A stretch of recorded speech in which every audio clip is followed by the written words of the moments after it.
त्याला let's go असं वाटतं की ह्या तलवारी 300 वर्ष जुन्या आहेत आणि ज्यांच्या मुठा सोन्याच्या आहेत. सर्व शस्त्र जमा करण्याचे आदेश दिले त्यांनी. ह्या आम्हाला सापडल्या पंढरपूरच्या होळकर वाड्यात. बोर्ड दिसते ना तुम्हाला साईडचं. जड असेल तर अशी वाटत नाही की जड आहे, कारण त्याचा बॅलन्स सगळा इकडे गोल्ड प्लेटेड आहे, लक्षात ठेव. हातात पकडायला पण किती सुंदर ग्रिप पण आहे, परफेक्ट ग्रिप आहे. आताही धार आहे त्याला. ह्या तलवारींनी युद्धाचे घाव पण झेललेत. अहिल्याबाई होळकरांनी हा वाडा 300 वर्ष आधी बांधला. इथं ह्या वाड्यामध्ये साईबाबा सुद्धा इथं राहिले. सो हे ते किचन आहे आणि हा तो दरवाजा आहे जिकडनं नैवेद्य डिरेक्टली देवाकडे जातो. इथून ते भुयार आहे, जायचा रस्ता होता. हा बघ भुयार. ते बुजलंय पूर्ण त्याचं. आणि या वाड्याचे कोणतेच व्हिडिओ तुम्हाला इंटरनेटवर नाही सापडणार. पण हा वाडा मंदिराजवळच आहे. हा अच्छा समोरच आहे. समोरच आहे. दरवाजे बघ असले किती थंड आहे यात. सुंदर ना. मला वाडा हे कल्चर थोडं आवडतं ना. हे आमचे मार्गदर्शक मित्र आहेत, आदित्य फत्तेपूरकर. नमस्कार. नगरसेवक आहेत आणि व्यवस्थापक आहेत अरे पूर्ण. हा जरा मला हे वाडा बघून काहीतरीच असं म्हणजे कसं सुंदर जागा आहे ही आणि आता कसं ते राहिलंय ते बघून असं जरा वाईट पण वाटतं पण आनंद पण होतो की आम्हाला ऍटलीस्ट बघायला तरी मिळतं ही गोष्ट. हे आपली संस्कृती आहे, हा आपला इतिहास आहे. हा वाडा 1753 आहे. 1753 बांधकाम झालं याचं.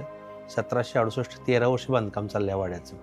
आणि स्वतः पुण्यश्लोक राजमाता मातोश्री अहिल्यादेवी ह्या वाड्याच्या वास्तुशांतीला गुढीपाडवा स्वतः इथे येऊन स्वतः इथं 1768 इथं राहिल्या. ती ही जागा आहे. म्हणजे त्यांचं वास्तव्य असण्याने त्यांनी स्वतः बांधकाम केलेली जागा आहे. किती मोठी आहे ही? 2 एकर जागा आहे पूर्ण. 2 एकर 58 जागा आहे. गुंठेमध्ये वाडा आहे. अच्छा 22 गुंठे नदीपात्रात जागा आहे. 22 ओ आणि नदी ते जागा. नदीपात्रामध्ये 22 गुंठे जागा आहे.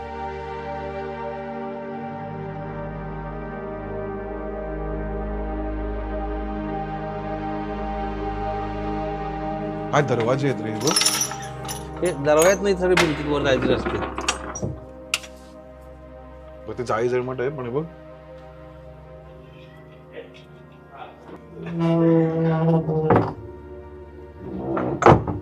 आणि काय थंड आहे बघ सगळं ते. अरे वाव. हे बघ इथे असं आहे.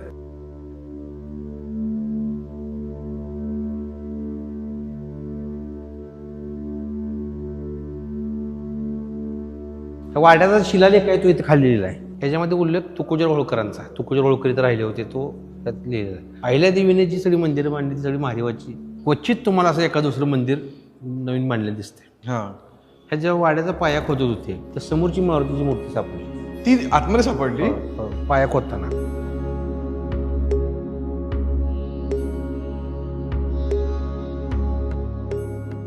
ही विठ्ठलाची मूर्ती आहे आणि मारुतीची मूर्ती. पाय तर अगदी साम्य बघा ना त्यात. अगदी कंबर आणि पाय तर अगदी काय? फक्त हात इथे आहेत कमरेवरती नाही आहेत. हे दास मारुती म्हणायचं ह्या मारुतीला. ह्या मारुतीच्या हातात गदा शस्त्र डोंगर काही नाही.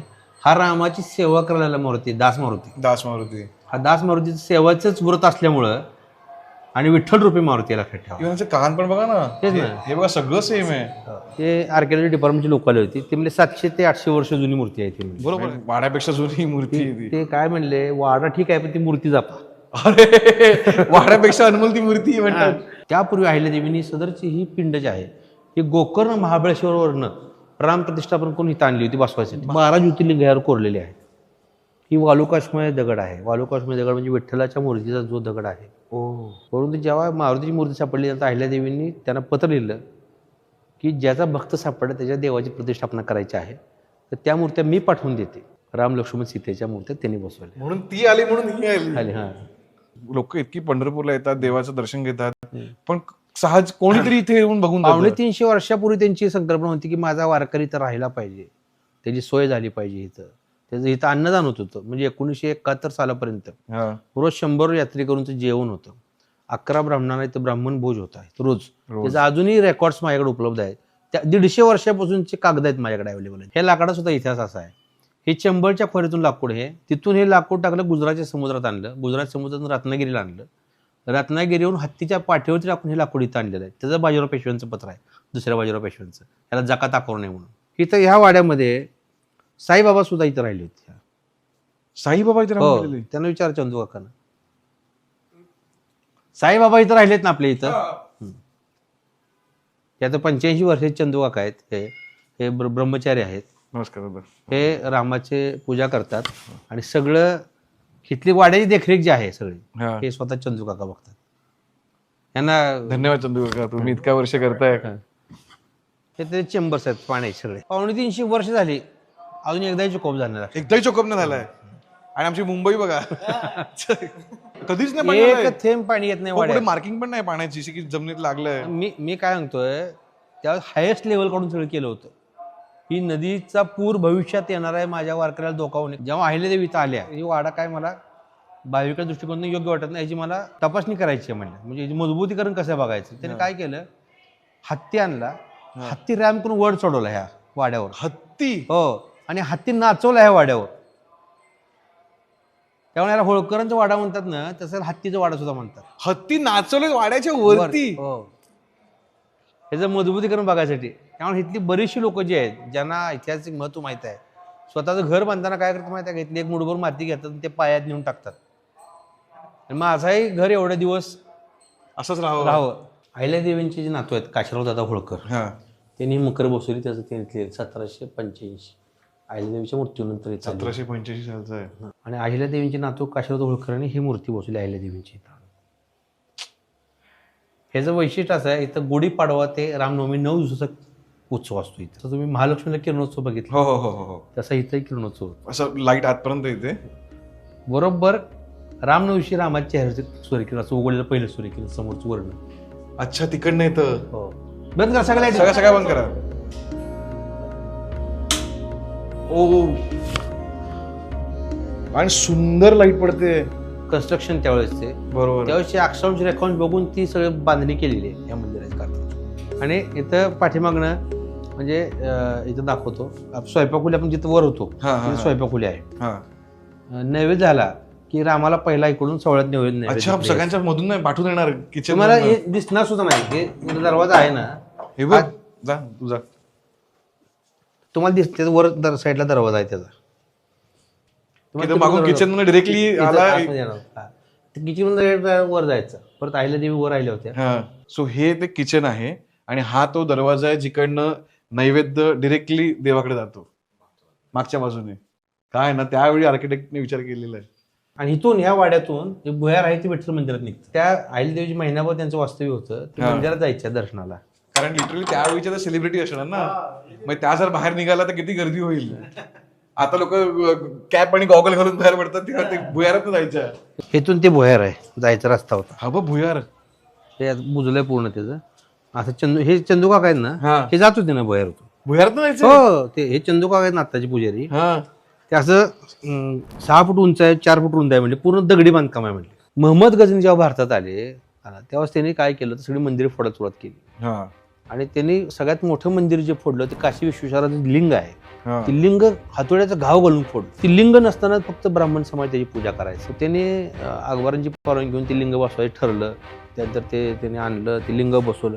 ते एकतर माप घेऊन जायचे, ते लिंग बसवलं तर एक तर बारकं व्हायचे किंवा मोठं व्हायचं. अहिल्यादेवींच्यासाठी जेव्हा त्यांची पालखी आली तेव्हाच ते सगळे फुलं वगैरे टाकत होते. अहिल्यादेवी आल्या दर्शना आल्या, त्यांनी बघितले की हे लिंग कुठं आहे. तिथलंच एक लिंग अहिल्यादेवीने उचलून त्यावर ठेवलं, ते बसलेलं. हा इतिहास लोकांच्या समोर येणं गरजेचं आहे की अहिल्यादेवीने ते लिंग ठेवलं आणि तिथं बसलं, ते लिंग अहिल्यादेवीने ठेवलेलं. त्यावेळेस पूर्ण आशिया खंडातली लोक तिथं सगळे धर्मस्पर्शात भरली. त्यामध्ये अहिल्यादेवींना पुण्यश्लोकी पदवी बहाल करण्यात आली, लक्षात ठेवा. आणि त्याच काशीमध्ये त्यांचाच घाट आज डेव्हलपमेंटच्या नावाखाली. अत्यंत दुःखद गोष्ट. ये मणिकर्णिका तीर्थ जो चौतरा था, मणि थे जिसमें मंदिर वगैरह थे, इसको तोड़ा गया. विकास होना चाहिए लेकिन अपने पुराने धर्मों में समझौते हुए. काय झालं की घटना घडली. आमचे यशवंत होळकर महाराज तिथं प्रत्यक्ष बघायला गेले.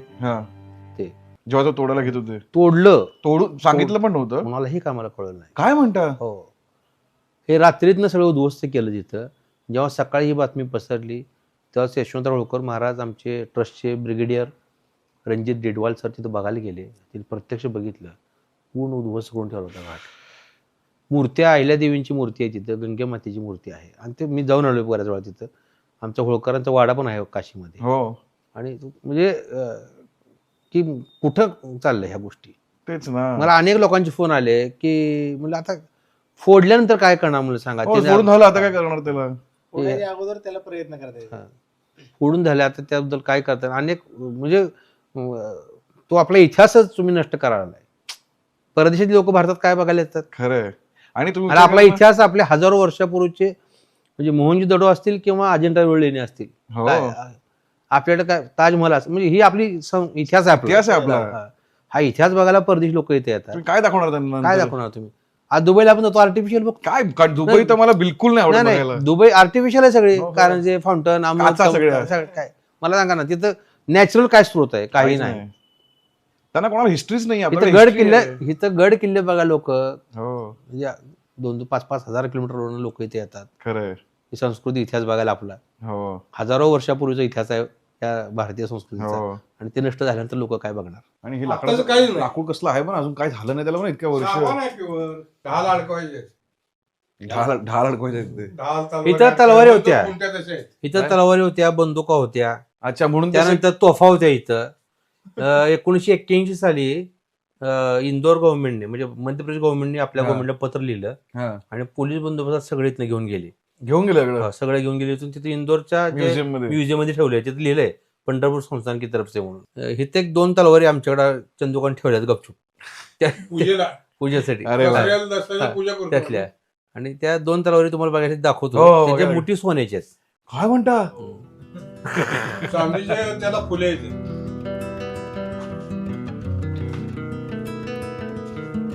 अरे बापरे.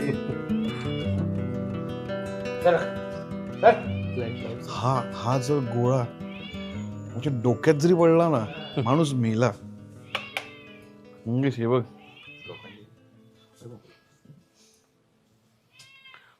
हेवी बघ असलाय तो. कुठले हे त्यावेळेस होळकरांचे कोणी जातात तिथं 100 तलवारी होत्या. त्यातल्या नळीच्या बंदुका होत्या. ते सर्व शस्त्र जमा करण्याचे आदेश दिले त्यांनी.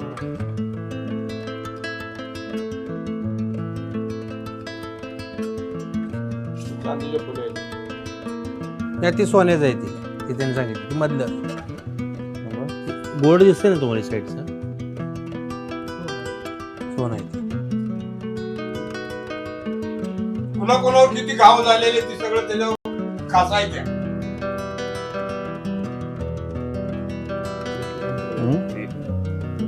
तलवारीचं वजन बॅलन्स आहे ना. जवळ आहे. म्हणजे तलवार अशी किती पण वेळ पकडू शकतो. जड असून पण अशी वाटत नाही की ती जड आहे कारण त्याचं बॅलन्स सगळं इकडे बघ गोल्ड बघ. हा, बघ गोल्ड प्लेटेड आहे. एक लक्षात ठेव गोल्ड प्लेटेड आहे. असलं सुंदर आहे ते. हातात पकडायला पण किती सुंदर ग्रिप पण आहे. परफेक्ट ग्रिप आहे. आणि वापरलेल्या आहेत तलवारी हो, वापरलंय म्हणजे वार झाले पण दिसतोय पण वार झालेले आहेत. आताही धार आहे त्याला. त्याला आताही धार आहे. तुम्ही हात लावून बघा. युद्धाची म्हणजे असं वाटतं की जाऊया त्याला लेट्स गो असं वाटतं की मला लागेल रे ही मारली तर कसली घुसेल ही.